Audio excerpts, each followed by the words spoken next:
ये film mechanical रिजक्शन एक शानदार एक्शन कहानी पर मबनी है जिसका मरकजी किरदार इर्थर बशिप है, जो एक ऐसा कातिल है जो अपने शिकार को मारने का अंदाज ऐसा रखता है कि जैसे वो एक हादसा हो, यानी कोई भी कत्ल असल में लगे जैसे वो एक आम सा एक्सीडेंट था।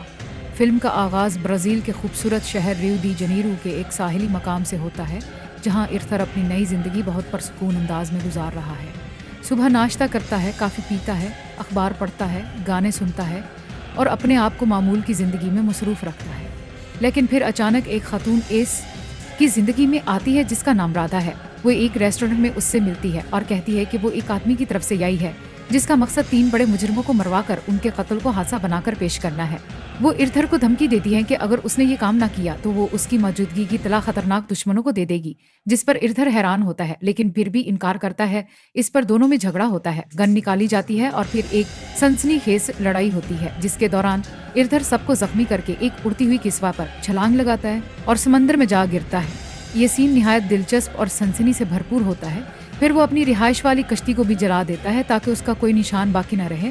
फिर वो एक खुफिया जगह पर जाता है जो एक कंटेनर होता है और वहाँ से राधा के बारे में मजीद मालूमात इकट्ठी करता है, लेकिन वहाँ भी उसकी लोकेशन मालूम कर ली जाती है और वो फौरन वहाँ से भाग जाता है। उसके बाद वो एक खूबसूरत जजीरे पर पहुँचता है जो थाईलैंड के इलाके में वाक़ई होता है। वहाँ उसकी मुलाकात एक पुरानी वाकिफकार लड़की से होती है जिसका नाम में होता है। वो उसे एक कमरा देती है जो दरअसल अर्थर का ही पुराना छुपने का मुकाम होता है। वहाँ अर्थर दोबारा इस मिशन की तैयारी में मसरूफ हो जाता है।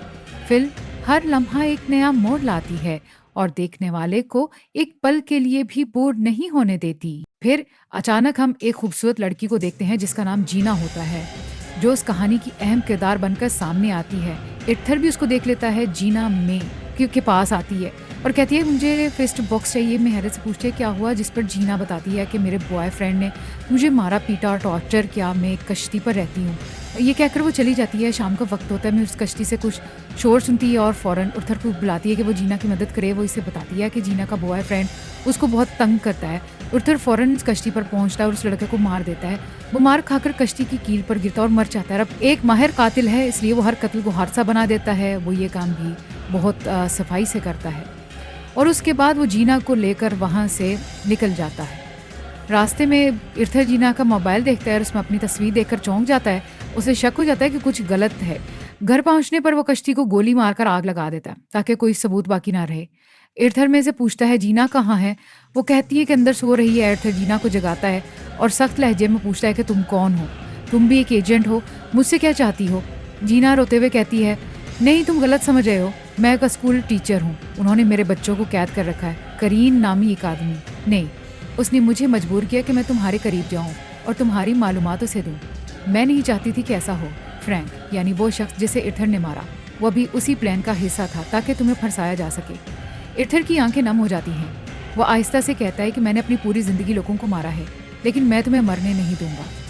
सुबह का वक्त होता है। जीना के जख्मों पर मरहम लगा रही होती है। जीना कहती है कि मेरे वालिद एक मददगार इंसान थे और इर्थर भी उनके साथ था, जिस पर वो हैरान हो जाती है कि उथरे किसी ज़माने में एक शफा देने वाला किरदार रखता था। इर्थर को जीना की सच्चाई जानने की फिक्र होती है। वो सोशल मीडिया के जरिए तहकीक करता है और पता चलता है कि जीना वाकई कोलंबिश के एक पसमानदा इलाके में बच्चों को तालीम देती थी। वो उनके लिए एक मिशन समझती थी क्योंकि वहाँ बच्चों पर जुल्म होता था और वो उन्हें पढ़ाकर उनकी मदद करना चाहती थी। अब वो दोनों एक जजीरे पर लेटे होते हैं। इर्थर पूछता है कि करीम तुमसे क्या चाहता है। जीना जवाब देती है कि मैं एक पनाहगाह में काम करती थी। एक लड़की को अगवा करके 2 घंटे बाद मेरे दरवाजे पर फेंक दिया गया और वो कुछ देर बाद मर गई। ये करीम का अंतबाह था कि अगर मैंने उसकी बात ना मानी तो वो बच्चों को भी मार देगा। करीम ने मेरी मजबूरी का फायदा उठाया, मेरे पास कोई रास्ता नहीं था। जीना बड़ी खूबसूरती से समंदर में तैरती है और उन्हें अंदाजा हो जाता है कि करीम के लोग उन पर नजर रखे हुए। इर्थर जीना को खबरदार करता है। मैं इन्हें करीबी फेस्टिवल में ले जाती है ताकि कुछ देर खुशी का लम्हा मुयसर आ सके। फेस्टिवल में इर्थर और जीना एक दूसरे के करीब आ जाते हैं। एक गहरी वाबस्तगी पैदा होती है और वो एक दूसरे से मोहब्बत करने लगते हैं। जीना कहती है अगर मेरी वजह से तुम्हें कुछ हुआ तो मैं खुद को कभी मुआफ नहीं करूंगी। इर्थर कहता है कि मैं भी बचपन में यतीम था, मुझे गैंगस्टर के हवाले कर दिया गया था। वहीं करीन भी था। मैं किसी तरह बच निकला, मगर वो आज भी उसकी आग में जल रहा है, इसीलिए वो मुझसे बदला लेना चाहता है। इर्थर जीना को बचाने के लिए हर हद पार करने को तैयार हो जाता है। वो उसे अपने वालिद की आखिरी निशानी एक पुरानी घड़ी देता है और कहता है मेरे वापस आने तक उसे संभाल कर रखना। अगली सुबह कुछ लोग कश्ती पर आकर उन पर हमला करते हैं। इर्थर और जीना को पकड़कर थाईलैंड के एक इलाके में ले जाया जाता है और करीन के अड्डे पर पहुंचा दिया जाता है, जहां उन्हें अलग अलग रखा जाता है और इर्थर को एक ख़ास जगह बिठा दिया जाता है। आपका शुक्रिया कि आपने मेरी कहानी सुनी। अगर आपको पसंद आई हो तो लाइक करें, शेयर करें और कमेंट्स में अपनी राय दें। आपका एक तबसरा मेरे लिए बहुत मानी रखता है। जल्द ही नई कहानी के साथ वापस आऊंगी। तब तक के लिए सनमा कहानी के साथ जुड़े रहिए। इर्थर जैसे ही इसका अगला मिशन शुरू होता है, एक पेचीदा और खतरनाक जाल में फंस जाता है। कैरेन इससे बात करता है और बताता है कि इसके पास सैटेलाइट्स की मदद से इर्थर की लोकेशन ट्रैक की गई है और उसने 3 अहम लोगों की तस्वीर उसे देकर कहा है कि इन तीनों को मारना जरूरी है। पहली तस्वीर एक ऐसे शख्स की है जो अफ्रीका में हथियारों के कारोबार में मुलविस है और मलाइसिया की जेल में है। कैरेन कहता है कि इस शख्स को मारना तुम्हारी अवलीन तरजीह होनी चाहिए। इर्थर इस बात पर शक जाहिर करता है कि इसे कैसे यकीन हो कि कैरेन इसकी जिंदगी को बचाएगा, जिस पर करीन कहता है कि मुझे अपनी जान बहुत अजीज है, बस अपना काम मुकम्मल करो, फिर तुम्हें मैं इसका एड्रेस दे दूंगा। इर्थर की समझ में आता है कि इसका काम मुकम्मल करना ही उसकी बका है और वो मालूमात जमा करना शुरू कर देता है। वो सबसे पहले इस लड़की की मालूमात इकट्ठा करता है जो मैक्सिको की जेल में बंद है और उसे पता चलता है कि वो समंदर के करीब है। वो अपने रास्ते में एक नए रूप में आता है, खुद को एक गंडा जाहिर करता है और दीवार पर चिपकने वाले बम तैयार करता है। जेल पहुंचकर वो उस लड़की को देखता है जो किसी दूसरे कैदी से इंतकाम ले रही होती है। लड़की का एक बॉडीगार्ड इसे मारने की कोशिश करता है, लेकिन इर्थर बर वक्त आकर उस लड़की की जान बचा लेता है। उसके बाद वो उसे बताता है कि वो उसे काम देने नहीं आया बल्कि उसकी जान लेने आया है और इस लड़की को कत्ल करके वहां से निकलने का फैसला करता है। जेल से बाहर निकलने के बाद इर्थर बम लगाकर जेल को तबाह कर देता है और फिर पानी में छलांग लगा देता है, जहां शारी की मौजूदगी ने सूरत हाल को मजीद खतरनाक बना दिया था। उस दौरान करीन को यह खबर मिलती है कि इर्थर ने लड़की को मार डाला है और उसके बाद उसके बंदे इर्थर को बचाने के लिए निकलते हैं। फिर करीन इर्थर को धमकी देता है कि अगले 36 घंटों में वो अपने अगले टारगेट को मार डाले, वरना वो जीना को मार देगा। इर्थर के सामने एक संगीन फैसला होता है और उसका हर कदम उसके मुस्तकबिल का फैसला करता है। वो जीना की जिंदगी बचाने के लिए क्या कदम उठाएगा, ये सवाल उसके लिए एक नई जंग बन जाता है जो अगले मराहिल में दिलचस्पी का सामान फराहम करता है। अब इर्थर को अपने अगले टारगेट को मारना है, जो कि न्यूयॉर्क में छुप कर रहता है। ये शख्स हमेशा अपने बॉडीगार्ड्स के साथ होता है और अपने किला को एक मजबूत कंक्रीट की दीवारों से महफूज करता है, जिसमें 3 इंच मोटी दीवारें और 6 इंच मोटे दरवाजे हैं और ट्रैकर्स भी लगे होते हैं ताकि इसका पता न चल सके। इर्थर को इसे मारने के लिए एक चालाक मंसूबा बनाना होता है।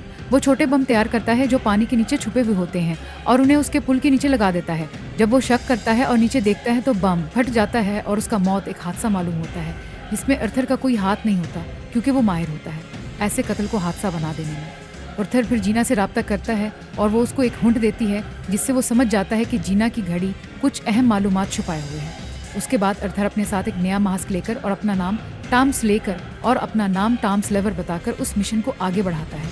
वो एक हेलीकॉप्टर के जरिए एक खास एड्रेस पर पहुंचता है, जहां वो पानी के नीचे छुपकर लोगों को मारने लगता है। अचानक ट्रेन भी वहां पहुंचता है और इर्थर को बताता है कि वो हमेशा दिल से नहीं दिमाग से सोचे और फिर वो अगले टारगेट के लिए एक पेचीदा मिशन की तरफ बढ़ता है। इस बार इसका टारगेट एक हथियारों का बड़े डीलर में एक सेडम है जो एक सरंगों में छुप कर रहता है और उसके पास गैर मामूली हिफाजती इंतजाम होते हैं। ट्रेन उसे 24 घंटे का टाइम देता है और इर्थर इस मिशन को मुकम्मल करने के लिए निहायत चालाकी से हिफाजती चैलेंजेस को दूर करता है। वो एक सिक्योरिटी गार्ड्स को मारकर अस्पताल में छुपकर स्टेशन पहुंच जाता है, लेकिन वहाँ भी कई बॉडी गार्ड्स मौजूद होते हैं। वो कैमरों को बंद कर देता है और चुपचाप गार्ड्स को हलाक करता है और जब उसकी मौजूदगी का पता चलता है तो मैक्स एक महफूज चैम्बर में छुप जाता है जो 24 घंटे के बाद खुलता है। अर्थात उसके सामने आकर उससे बात करता है और अपने मिशन को मुकम्मल करने के लिए मैक्स के राज जानने की कोशिश करता है। इस दौरान वो बताता है कि जैसे एक लड़की के पास मैक्सिको का एरिया था, वैसे ही इनके पास साउथ एंड का एरिया है और ये राज अहम हो सकता है। कुछ अर्सा पहले एक पेचीदा खेल शुरू हुआ था जिसमें इर्थर ने कैरेन को मारने की ठान ली थी। उसके पास एक जबरदस्त मंसूबा था जिसके तहत वो मैक्स को पानी के नीचे बचाने में कामयाब हो गया। जब वो मैक्स को बचाकर बाहर निकालता है तो कैरेन को ये एहसास होता है कि कुछ गड़बड़ है। वो इर्थर को धोखा देने के लिए अपनी आखिरी कोशिशें करता है, मगर इर्थर उस सबको बहुत चालाकी से खेलता है। एक दिन जब इर्थर और जीना कैरेन से मिलने वाले थे, कैरेन का शक मजीद बढ़ने लगता है। इसने अपने लोग भेजकर सूरत हाल को मजीद पेचीदा कर लिया। जब इर्थर को एहसास हुआ कि करीम की चालाकियों का कोई मुकाबला नहीं है तो उसने एक जबरदस्त ब्लास्ट किया और करीम को अपने जाल में फंसाया। उसके बाद इर्थर जीना को सबमरीन से निकालकर बचा लेता है और करीम के लोगों से बचते हुए छुप जाता है।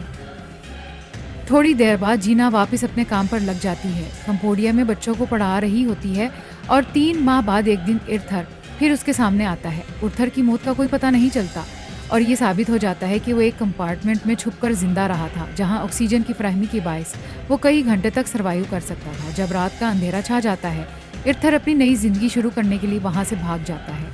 आखिरकार जब ये सब कुछ मुकम्मल हो जाता है तो मेक्स एक वीडियो को डिलीट कर देता है और इर्थर को मास्टर माइंड करार देकर उसकी हिकमत अमली को सराहता है।